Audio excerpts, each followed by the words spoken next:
when we talk about a secant line to a curve, it looks a little bit different.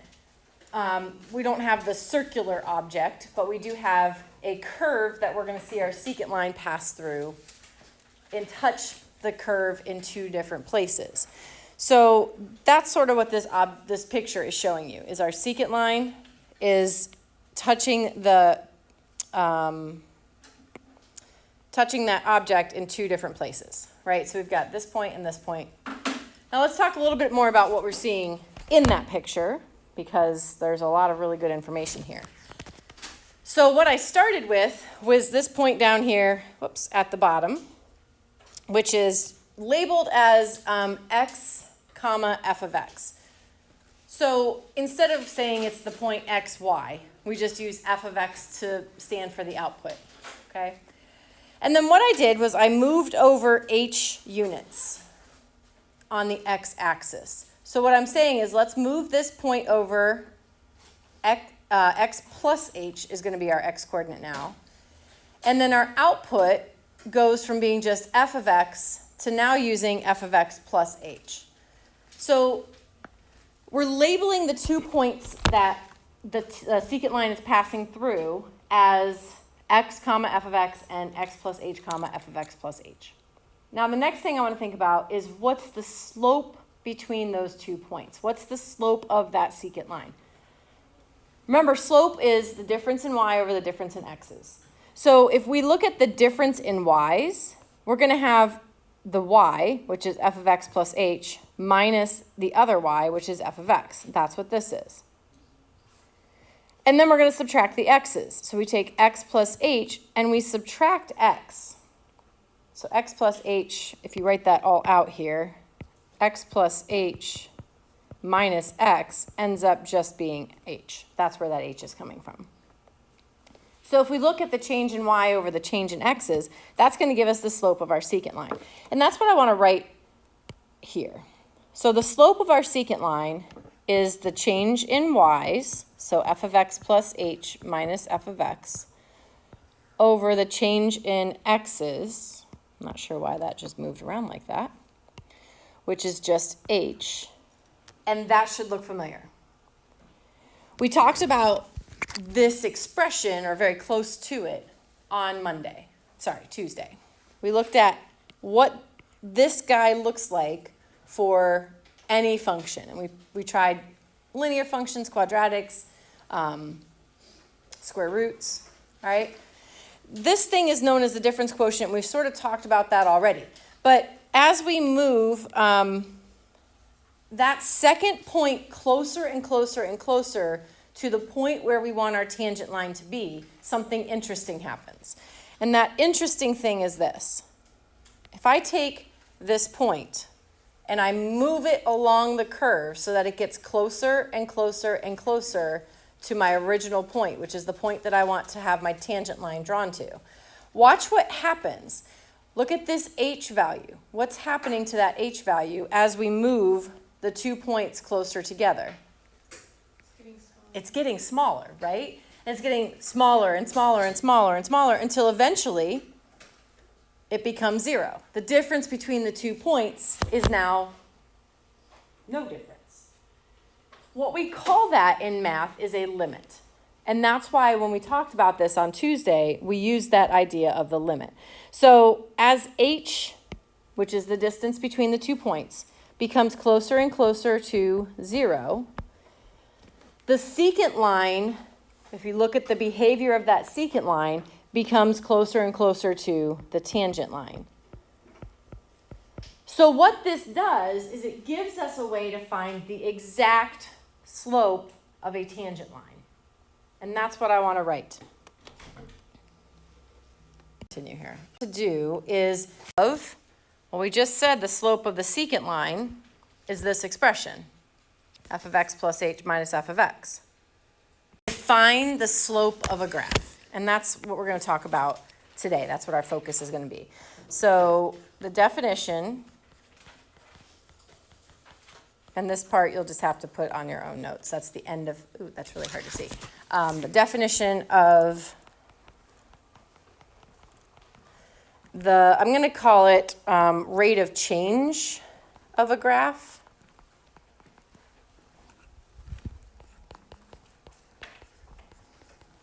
Can't spell the word change, apparently.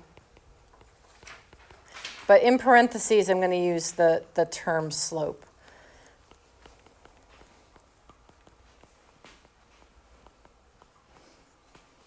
So the definition of the rate of change or slope of a function is this. So we talked about how the slope of the secant line, as we use that h value getting closer and closer to 0, gets closer to the slope of the tangent line. So let's talk about this. The slope, and I'm going to use subscripts here. Let me try this with a thinner marker. So the slope of our tangent line, that's tan as a subscript, is found by taking the slope of the secant line and making h get closer to 0. As I said, in math, we call that the limit. So the limit as h approaches 0 of the slope of the secant line is going to give us the slope of the tangent line. Well, let's even be more specific here. That can be rewritten as the limit as h approaches 0. So I'm going to write that.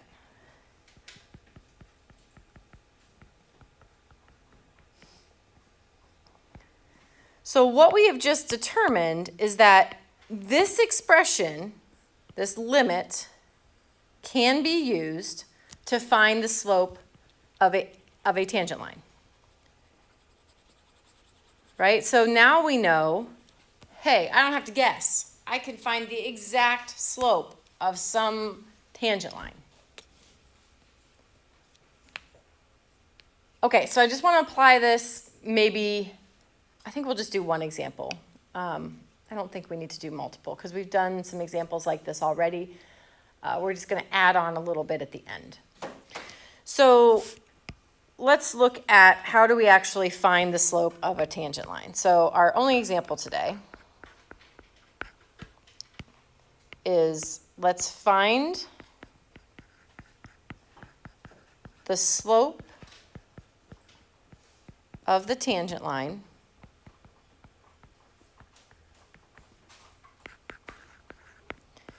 to, and I'm going to give you a function. Let's keep it pretty simple. The function f of x equals x squared. And I want to say at a specific point. So at the point, let's say -2, 4. So I want to find the slope of the tangent line to the function f of x equals x squared at -2, 4. So let's just kind of visually think about what that means. Right? So yesterday, we looked at something like this. Let's draw ourselves a quadratic here. And I'm going to make it just a basic quadratic, so nothing special, right? We just said it's x squared.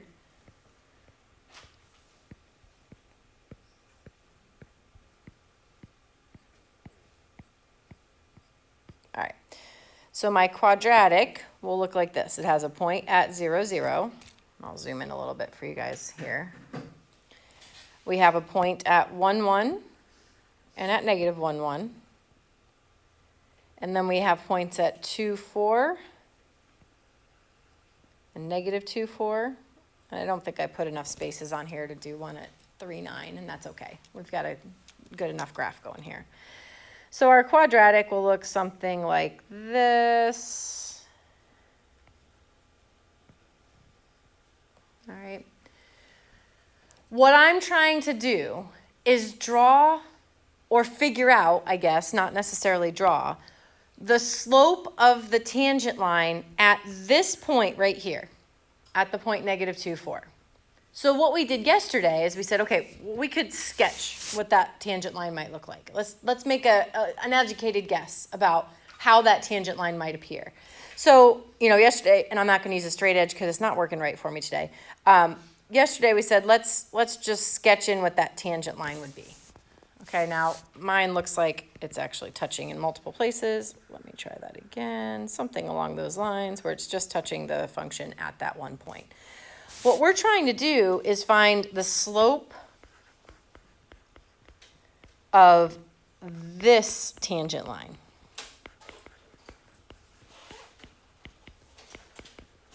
I want to know what's the slope of that tangent line. And I don't want to guess. I want to know exactly what that is. And we can use this limit process to figure that out. We're using exactly what we talked about on Tuesday. So it's not a whole lot different than what we did on Tuesday. So to do so, I need to use that limit that we talked about. So let's see. We're going to have the limit as h approaches 0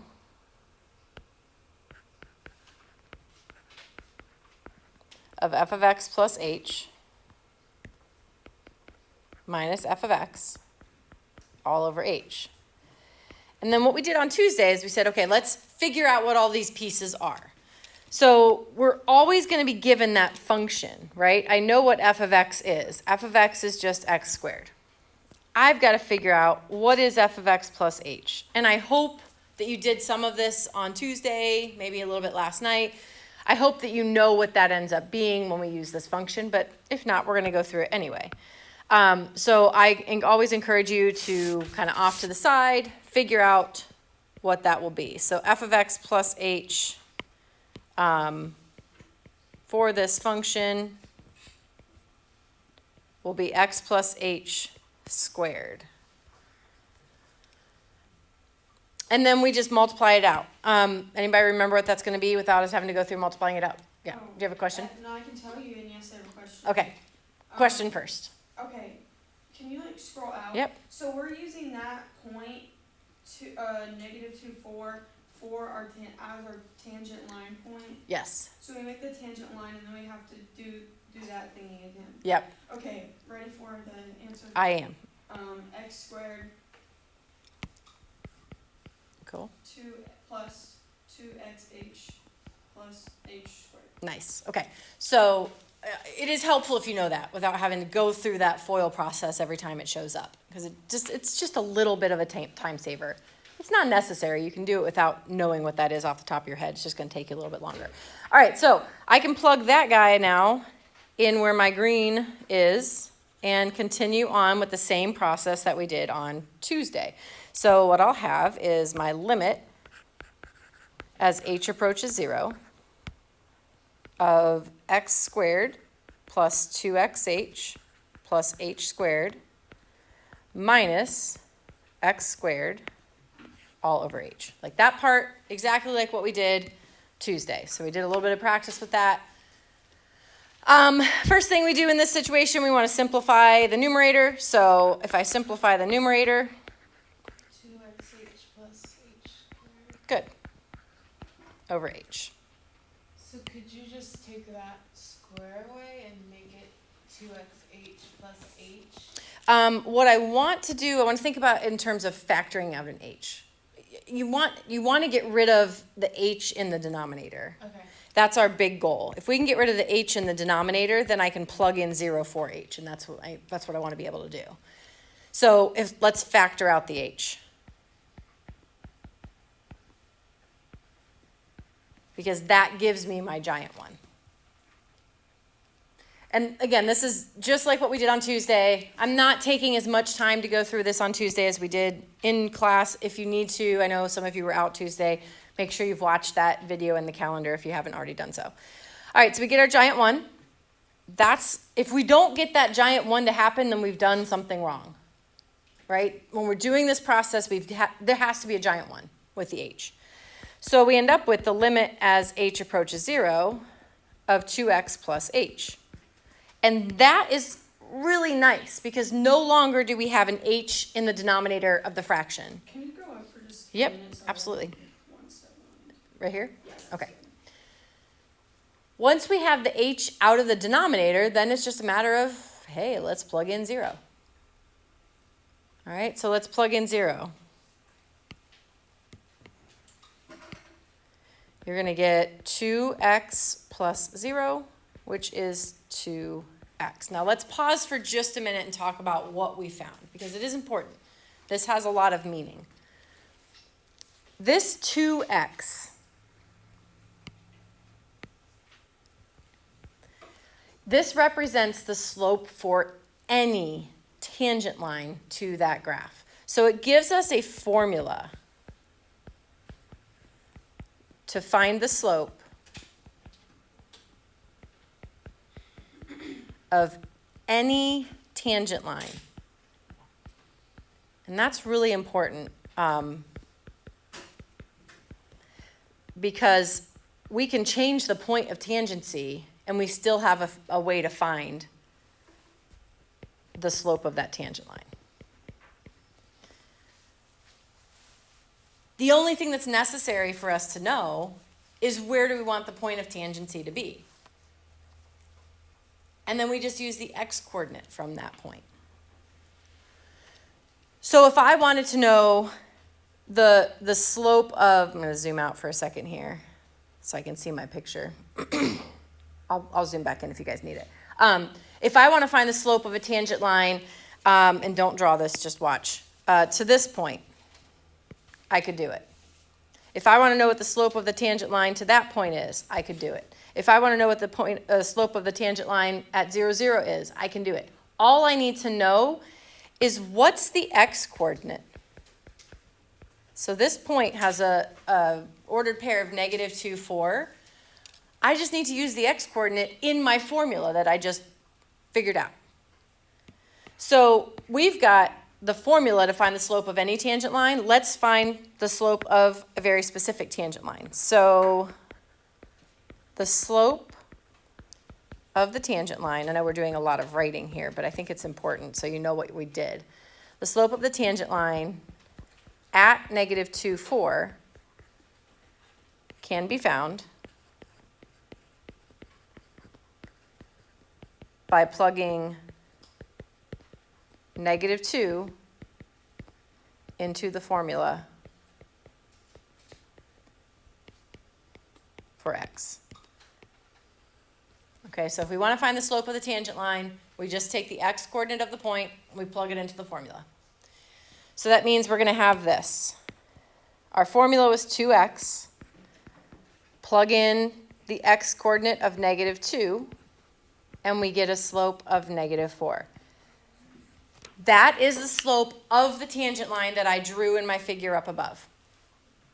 So now it's no longer guessing. Like, this is exactly what that slope is. And I could find the slope of any tangent line to that graph.